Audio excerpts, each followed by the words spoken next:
Okay, today what we're looking at is the linear defense. This is a one-size-fits-all defense that we use when we are in an area where lateral movement is not practical or even possible. For example, when we're standing in a narrow hallway or passageway, when we're stuck in a corner, when we're in a crowded room and there's people next to us, when we're between two cars in a parking lot, or if we're actually seated in an automobile with the door open, we don't have any lateral movement available, and other situations like that. The concept is performed by stepping or leaning back as far as we can while defending on an angle 9 by pushing up or down in front of us to perform a static block against the attacking limb. So again, I'm either going to be pushing up, the blade of course being out here on this angle 9, or pushing down on this angle 9 if he comes in with a lower attack. If the attack is high, again, we'll simply retract our weapon after that first attack. So if the attack comes high, we're going to hit the attacking limb with this static block. We'll pull back here and we'll be in a position ready to defend again.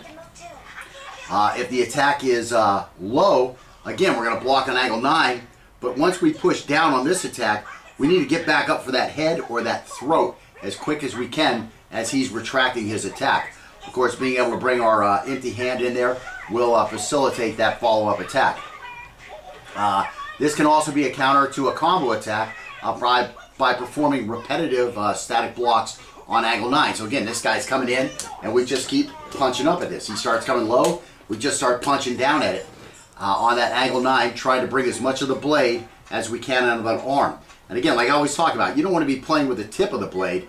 You want to be playing with that heavy, the base and the belly of the blade, again, so that he doesn't slip by. You want to get as much of that blade as possible on his arm. Again, if you get the bone of your knuckle on his arm, that's going to block it also, and it could cause him a little pain if he isn't conditioned in that area, and it could be enough to cause him to drop the knife. Like I always talk about, the first time I had a guy attack me with a knife, I went like this, and when my hand came down, it just happened to hit him right on his thumb, and it disarmed him. It was just a freak situation. So anything can happen, if you get a good hard shot in, especially right in this area of the radial artery. It's pretty sensitive. So let's say, due to our lack of mobility in these situations, we are much more likely to be injured. So we must stay busy in order to damage or subdue the attacker long enough for us to come up with a different course of action. The one advantage we have is that the angles the threat can attack on are going to be greatly limited. Again, he's not going to be able to come with wide 4s and 3s and that type of stuff. Everything's going to be pitched right down the middle here because he's got the same problem we do. He doesn't have those lateral spaces to bring his attack in. So again, this 9 up and down like this is going to cover everything that's coming in on this tighter passageway, or this tighter area that we're in. And again, so again, it's going to work very well on all those angles. Now again, if he does come wide, then he just can change to an angle 10 over here. But of course, we've got the customizable defenses for those situations. So again, we wouldn't want to just stand here and try to block these, punching out on these. We have something that works much better when he does have those lateral spaces and we have those lateral spaces. But again, it could be we're just inside of a bathroom stall, he's outside, we're trying to get out here, and he's able to come with a wide slash. We still can't move to the side because the walls are there, so we can punch off like that. So you can punch off on a 10 and use those also. But in general, the way I originally learned this was taught to me by a Toga Kure-Ru ninjutsu student who was in the Marine Corps while I was in the Marine Corps, and he taught me this knife defense as, a beginning simple knife defense to learn on, to achieve. And again, the goal here is to stay more active than the threat, and remember that we still have our other limbs, kicking and this free hand, to join into the fight, which usually will give us a huge advantage over the other guy who is just going to really be focused on employing his blade. And that's it. So we're going to get on to some drills, and hope you enjoy it. That's it, man. Go ahead and turn. All right, BAE 313 here. Hello, YouTube. Getting ready to do a video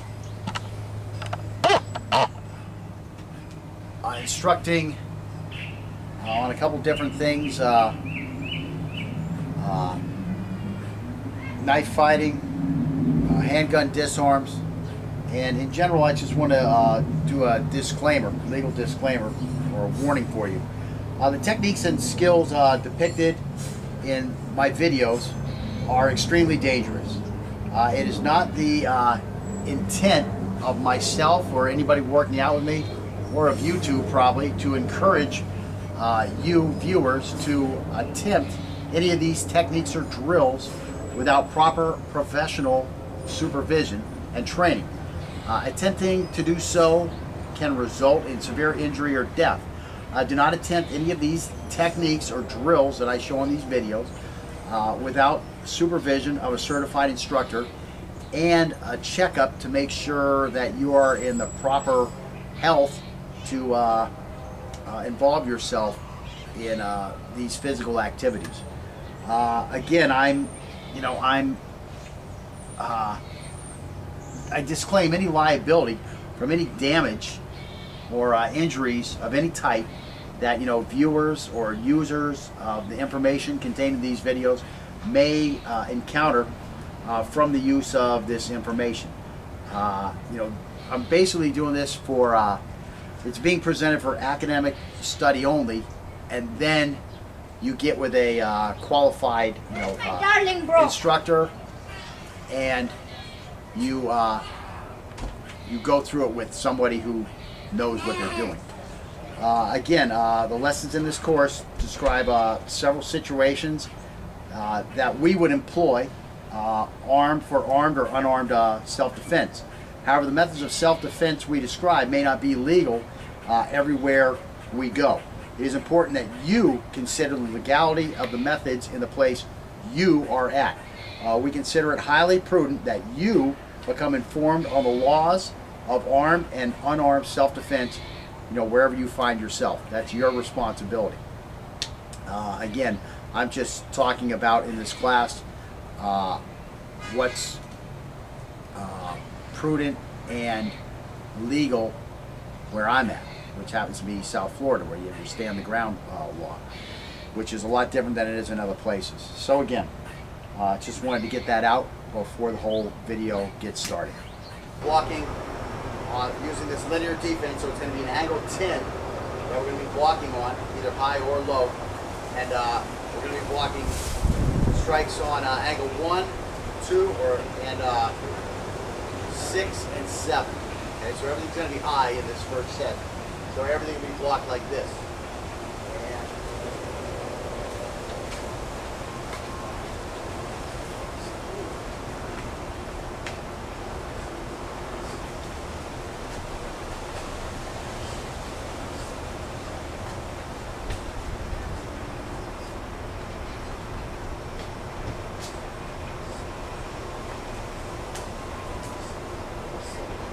What he's gonna do is he's gonna give me a 1. Make sure you come down a little higher on that 1. I'm gonna let it slip through a little bit. Come all the way through so that I can really see it. So again, if he comes through, I've still got this hand here. By far, you gotta keep this hand in play. If something slips through, just go slow. Come up really, start up really high. So again, this slips through. I've still got this hand here. I'd much rather get cut on this hand than on my neck. So again, I'm getting cut here. You've got to come in and get this cut. So that's something you have to think about. If it slips through that static block, you still have this other hand. Come through with a 2 this time. So from here. Now I've got to take this here. And again, this is where it's very important that I have the back of my hand facing him. Because if I have the front of my hand facing him, I'm giving him my radial artery. I got to have this back turned here. And again, as he swings through here, now I've got this nice trap down here that we've learned how to do. And now I can start trying to get some work done up here. So again, thinking about that, we'll get into that a little bit more as the drill progresses. Bring this hand in. But remember, this hand has to stay alive. It's just not sleeping up here. Okay, so go ahead and switch from.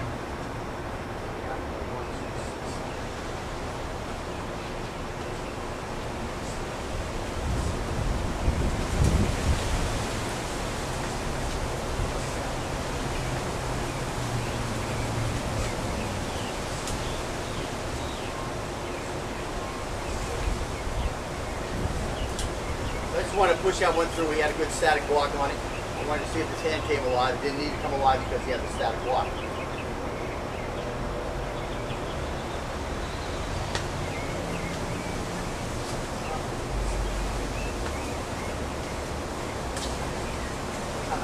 This was still going 1, 2, 6, 7 o'clock.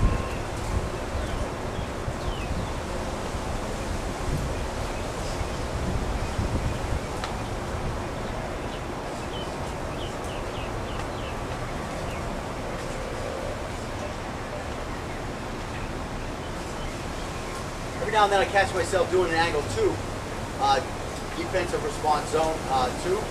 When he comes in with this 2, sometimes I'll do a 2. There's nothing wrong with turning that knife this way and doing that if you do that.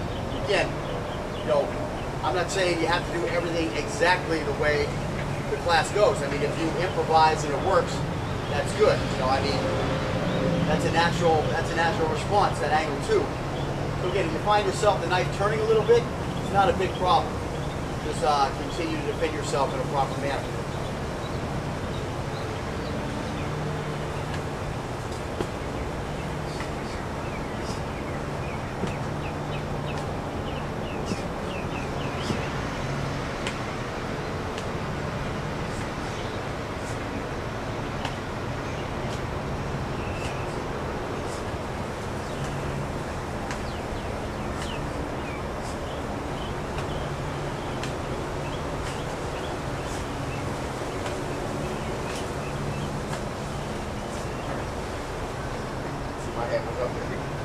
Alright.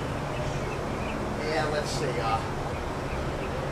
jumped on me there with a little counter attack and have a stab palm. Let's see,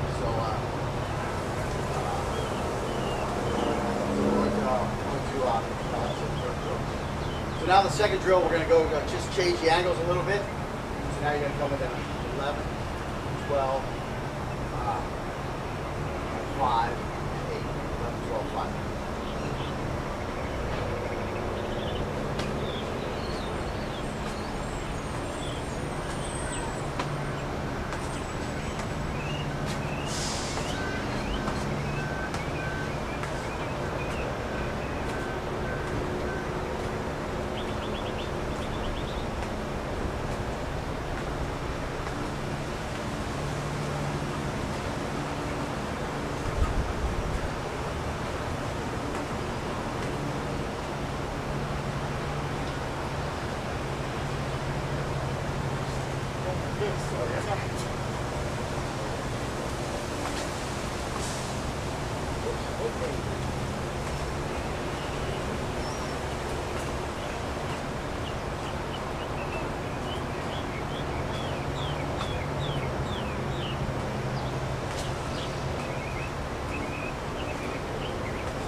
Three line will do the exact same. When you're blocking at 11, well, after you get the 12, 5, 8, so your 5, 8, 1 all look the same.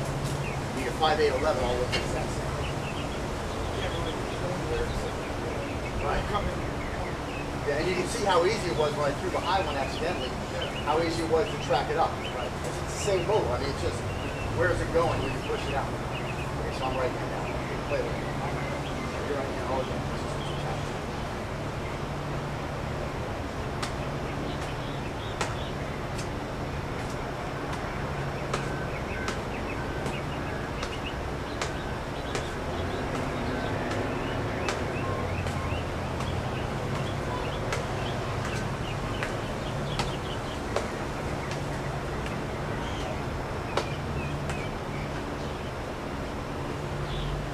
Now I teach a concept called coning, and you're really starting to see coning come into effect here because of the fact that his attack is limited. You see the knife is down low. All you really got to do is go low for the knife. I mean, if you were the one to initiate this attack, in other words, how many you got to do it right hand? Let's say you're going to attack me.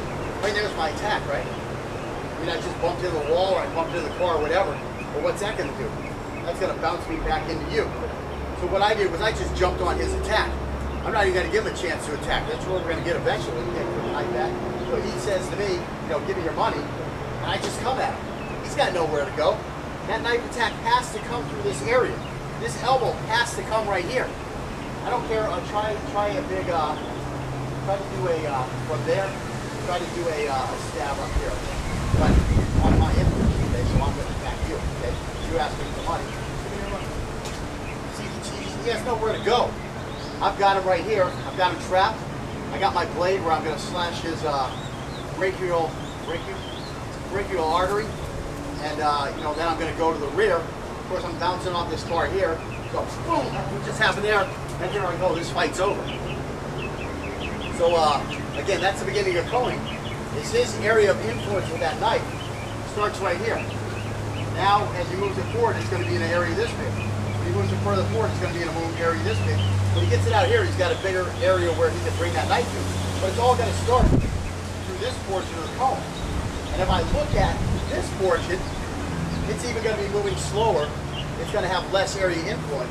So that's where I'm going to go. I'm just going to lean to the outside here and come here. I think I'm using the right hand.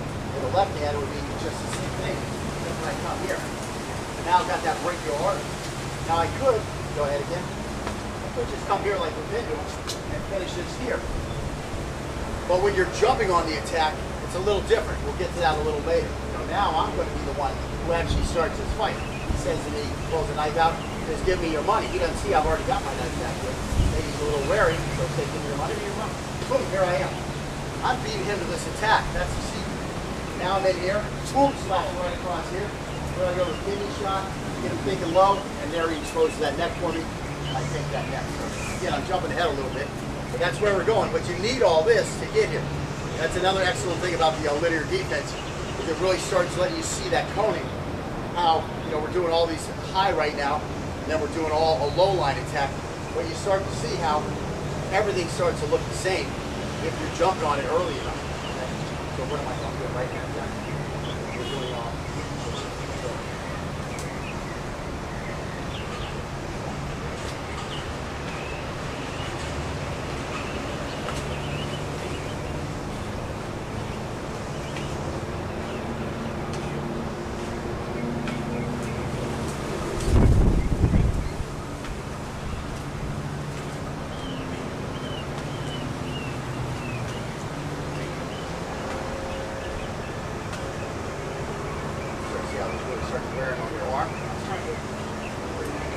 Now, one thing you see too is we're coming with repetitive attacks. In the beginning, give the guy a little time. The first time you do it, you know, feed him that 1, wait, and feed him that 2, wait, and feed him that 6, and wait, feed him that 7, and wait. But once you see he gets the hang of it, start, you know, just having him in there, you know, bang, bang, bang, bang. Because really, when the knife fight comes, that's where you're going to have to be. That knife's going to have to be moving, and we're trying to ramp that speed up as we go through the drills. Okay? So now we're going to the Chinese. So now, the Chinese grip, typically I didn't even teach the Chinese grip in this situation because the reverse grip is just so limited in these tight quarters. I mean, what do you have? You have like something like this, a 1 and a 2, and you have a 6 and a 7. But really, that's all you got. And I really don't see a guy coming in with these 1s and 2s. We'll look at it a little bit. I mean, with these 11s and 12s. I said 1s and 2s. He's not going to be throwing 1s and 2s in these areas. He's not going to be throwing these slashing type figure 8 thing that you see guys throw. It's just not going to work. And again, if he does, you know, he's just going to hold your knife more on a. I've been saying 10 the whole time. I'm at 9. Excuse me, just throw all that other stuff away. I've been meaning a 9. We've been walking with a 9. Now you would go to a 10 maybe if he's flashing that knife back and forth. And again, I used to tell people, do not kick a guy in the balls. Don't kick while you're knife fighting. This would be the one time. Get your hands up and boom, lay something on this guy's center line, low center line here to mess him up. But again, they should not even teach the Chinese against this type of stuff because it's just so limited. So what we're going to do, we're going to look at 2 things. He's going to come in with the ice pick type attack, and then he's going to come in with a slashing 11 and 12 at him. And we'll look at how that works out. So we'll get just the ice pick.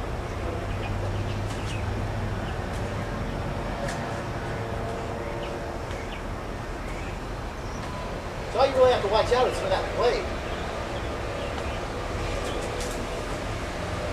Again, he walks in, he's got that thing in an ice pick grip. You know, really go ahead, ice pick grip. Really, I mean, you want to just come and get on top of this thing. work that neck. But again, for the drill, we'll start off here. We're just going to do it slow. So we got give me a few more ice pulls. Plus, over.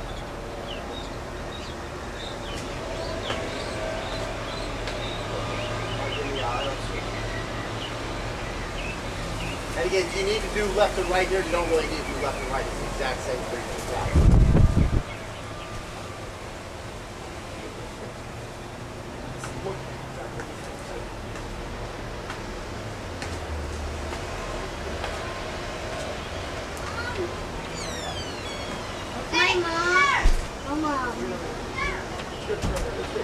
Now we're going to come here, which is going to be a little tougher. So you got to really jump on top of it. Now you really got to think about that second hand. That second hand coming across and catching me here before I get that slash.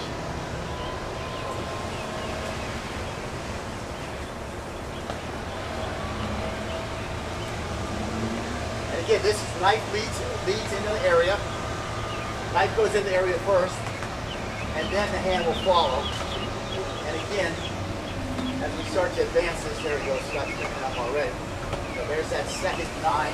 So it's a 9 down and a 9 to the throat, or he's throwing 7 down.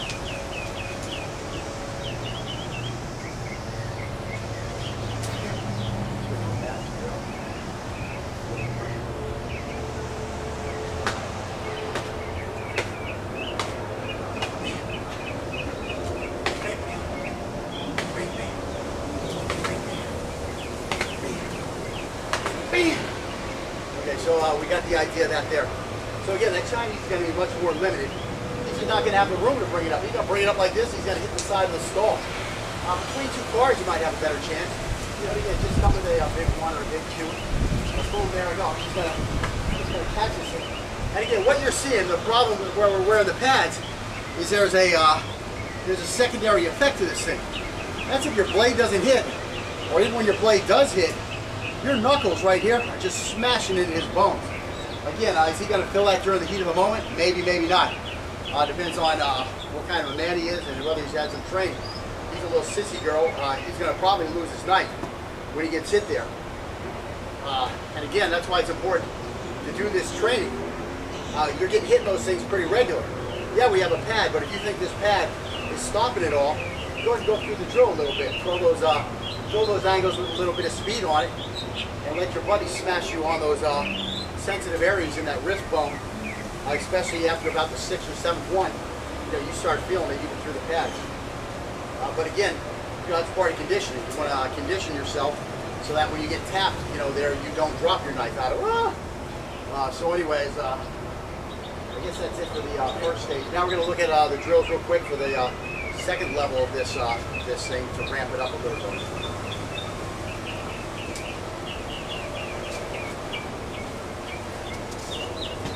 I like that. Yeah. And, this is one of those drills where you want to wear pads, because when you're coming in with these stabs, the guy's chopping right down. He's going to be chopping right on top of your radial artery area and your radial nerve area.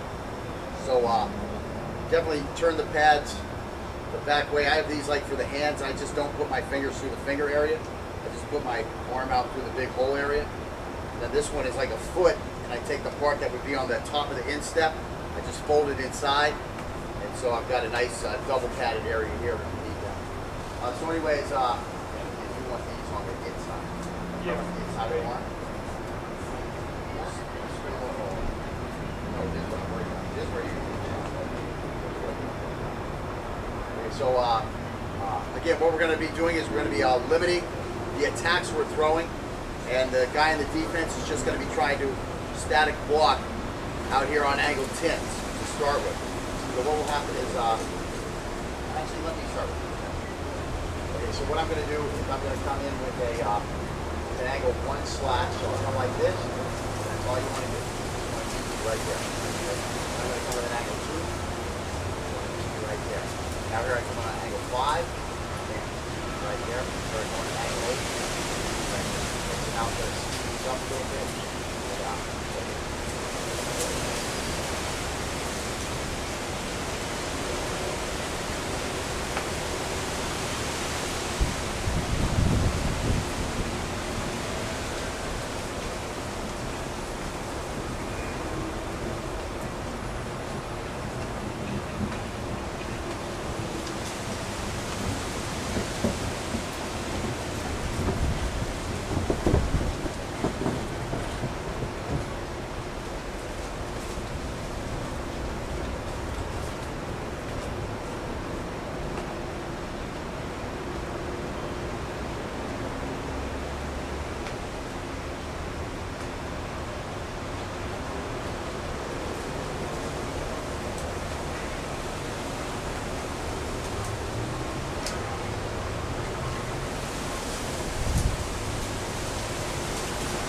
So again, all we're really focusing on is getting your blade on his forearm to stop that attack. Now, of course, you did see one time that it kind of slid through. Your other hand is still back here. If it slides through, go ahead and just bring the one on me real slow motion type. So it slides through, I've got to get this hand into the fight and bring it off and try to block something. Again, I might get cut here. Go ahead again. So if I get cut here, that's no problem. Because now, he's cutting me here, I can come step through and go for that neck kick. Or, you know, come through for sliding through something across. Anything like that. But again, we're just in the beginning of this drill right here. So, you know, I'm jumping ahead as I always do to explain what's happening. But don't worry if the knife is getting through while you're working on these basic blocks. Right now, we're just trying to learn to pick up the weapon as it's coming in now.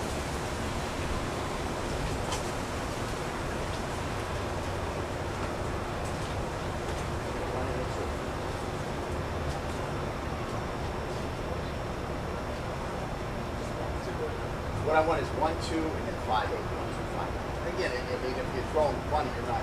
Well, I thought we started with 1.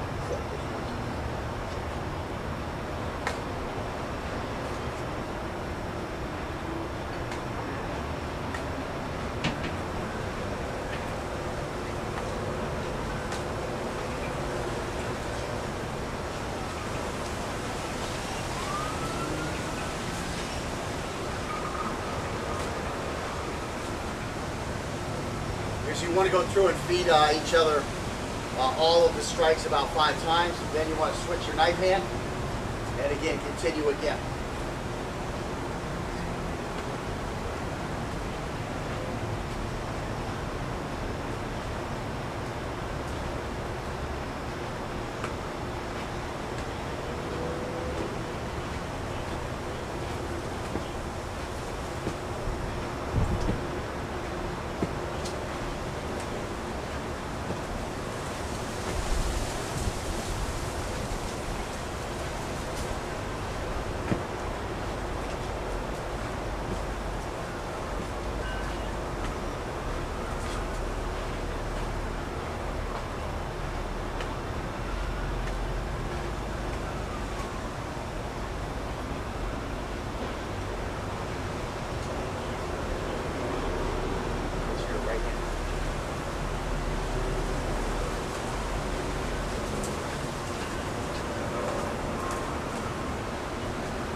Okay, so anyways, that's the beginning of that.